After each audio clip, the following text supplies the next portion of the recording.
Hello everyone, I hope that you're doing good. Today we're going to learn how to install WordPress using cPanel. You have got two options to do it. You can upload WordPress file directly to the file manager, or you can also install WordPress using softaculous. Let's just look for softaculous. Just write softaculous in the search bar and you will be given two options: WordPress Manager by Softaculous and Softaculous App Installer. Both are the same things and you can use any of these. I'm going to be using WordPress Manager. Now you can see the install button. Just click the install button.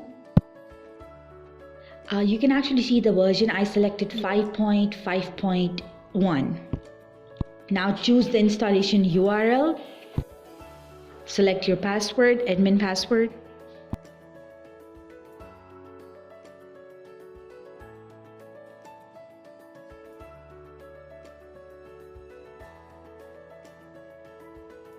Make sure to choose a strong password.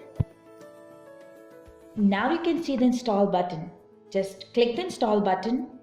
Now you can see the installation has started. It's not going to take more than 5 minutes to do that.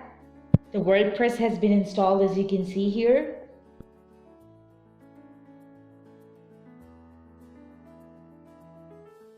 Now click the URL to check the WordPress. As you can see, we have successfully installed WordPress, and if this video was helpful, do not forget to like the video and subscribe to our channel. And if you have any questions, comment in the comment section and we'll get back to you with the answers. Thank you so much for watching the video.